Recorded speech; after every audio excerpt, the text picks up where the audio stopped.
Good afternoon and welcome back to Your Financial Independence, where we're always trying to grow your financial independence. So, Lordstown shareholders, or Lordstown, my bad. I was thinking of Nordstrom for some reason. Lordstown Motor Corporation. We got some really bad news that came out today, and I want to take my 2 cents and kind of throw it into the mix and kind of what I think.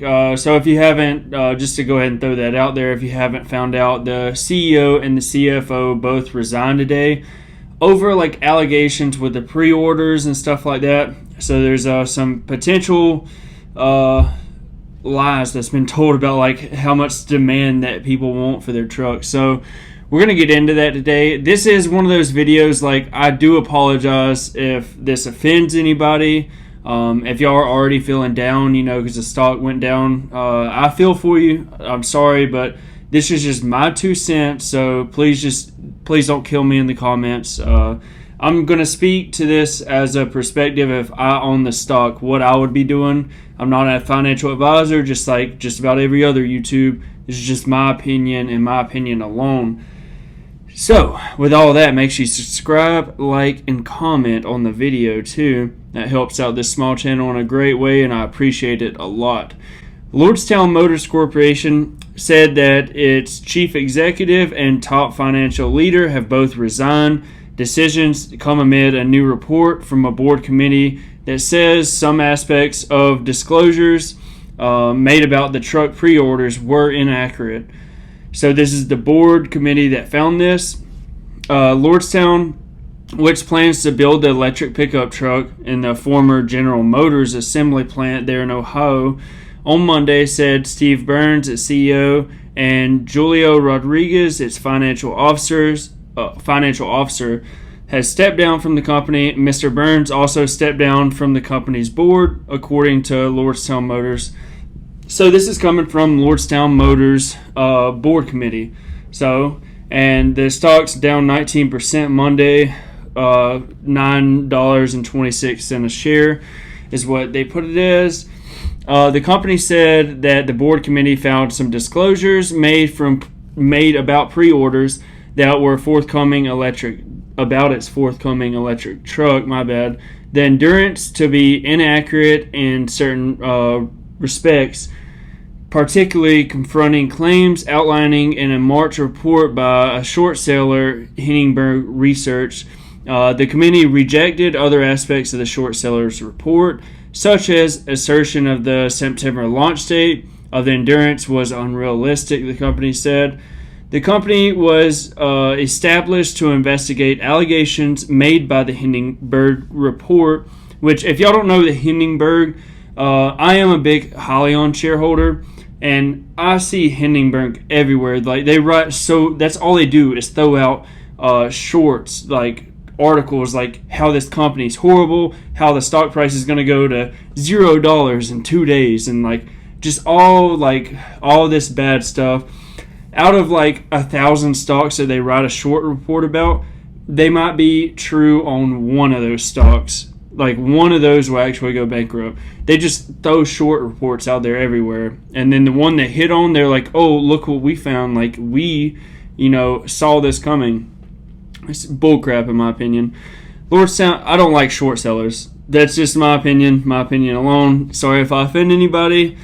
Lordstown Motors has misled investigations about the strengths of its pre-orders. So they basically found lies.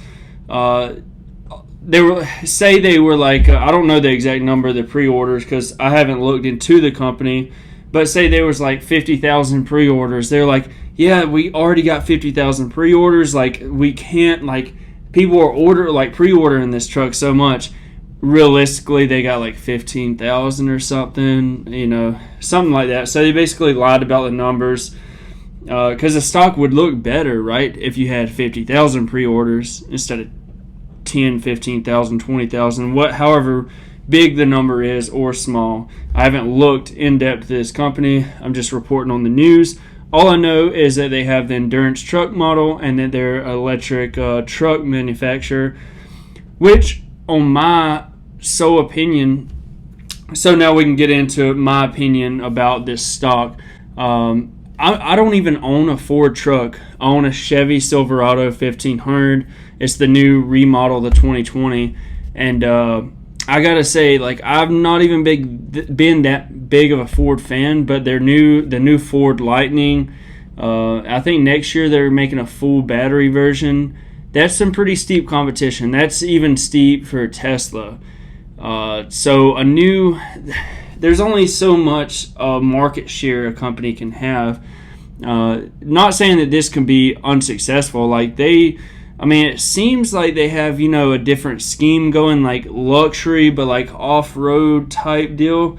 A little bit more off-road than the Ford's trying to market theirs. Theirs is marketed as a work truck that's luxury and nice, that kind of vibe. And then Tesla, well, Tesla is just Tesla, how they're you know what I mean by Tesla. So that's some pretty steep competition. Ford has the best-selling, small pickup truck, whatever you call them, medium duty or whatever, the 1500 series trucks. They have the best selling. I think off the top of my head for like 20 years, which is pretty insane. So it's a lot of steep competition, and you're really niching yourself down. That's one thing about this stock. Like, it is really niched. You're talking about literally just pickup trucks. What other company has only pickup trucks? Like, every other company has SUVs, crossovers, cars, just all kinds of stuff. You don't have any company that's really niching yourself down a lot, which is great if Lordstown makes like a phenomenal truck, because then they can focus on being the best truck maker in the manufacturer. Like, if they came out with a product and it killed the F-150 and the Tesla, then yeah, everybody of course would buy their truck. But what if even they're just as good as Tesla or just as good as the F-150? Then it's like, it really comes down to looks.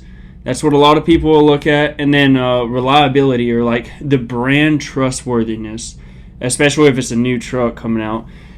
So even Tesla is going to have that problem. So you have not even the brand loyalist, but the trustworthiness of the brand itself. Let's see. I can't think of a bad washer machine off the top of my head, but if you were going to go to buy a new washer machine or appliance for your kitchen, would you trust like a name brand that you never saw a day in your life, or that you never even drove, you haven't owned before, or like a GE or a Whirlpool or Samsung, if we're talking about like refrigerators and stuff? Like, the brand recognition goes a long way, and I feel like that's why the F-150 is gone so far, is because everybody knows that it's the best-selling truck. Their reliability is awesome. You get really good miles per gallon. The truck's the lightest in class. Like, all this stuff on top of each other. So that's how I kind of feel about the stock. If you're still with me here, going on my rant, we're gonna get into the cash burn now. How long could this company stay in business? So they basically had $600 million in cash whenever the SPAC went through, and the first quarter they came out with about $587 million worth of cash. So yeah, burning a little bit, but this came, if I can find it, so this came off of actual like quotations.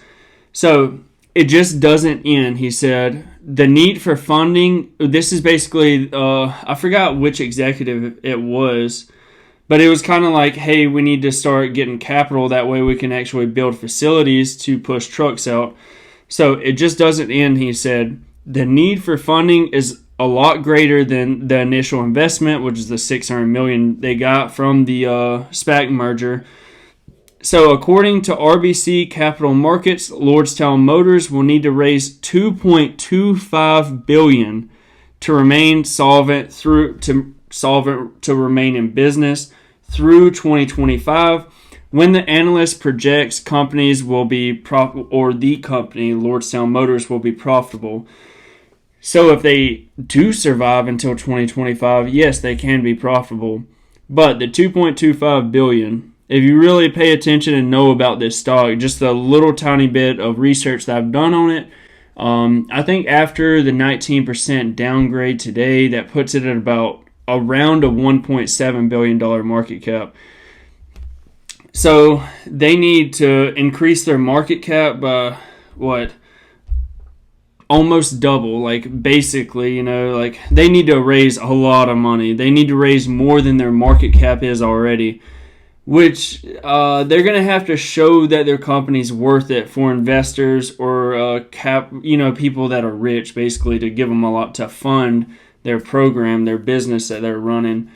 So they are going to need some strong pre-orders and a lot of trucks selling and a vision towards the future. And then that's when the brand worthiness and like how much are you willing to pay for this brand. Because I guarantee you would rather go out and purchase a pair of Nike tennis shoes for $120 instead of this knockoff name brand that you don't really know for like $100. So that's where really that comes into key. And once again, I know you're probably like commenting down, and whoever watches this that holds Lordstown, they're probably already mad. But this is my sole opinion, and you can't let something like this deter you from a stock. If you still love this company, because one of my biggest holdings is Hyliion. Just 2-3 weeks ago, man, the company was at like a $1.5 billion market cap. The shares were, I think, around $7.50, and a lot of people were scared. A lot of people were running away from the stock. We didn't have any bad news like this, but you can always get a turnaround play in a company. But I stayed with the company, and it hasn't been that long ago, but that was kind of like when people were really running away and shy from Hyliion stock, and now it's close to $13 or something like that. But we haven't had any bad news like this, though. But if this stock does get super, super downgraded, like I'm talking about shares in the $4 range or something like that, and they get a really good CEO, a CFO on board, that's when you can really look around like a turnaround play for the stock. And by that time, you'll get more numbers about the pre-order. You'll get the actual facts instead of apparently fraudulent numbers and stuff that the board committee found that the company was putting out. So with this, I hope I didn't make too many people mad about this video. This is just solely my opinion. I'm not a financial advisor. Do whatever you want to with your own money, and catch me back on the next video.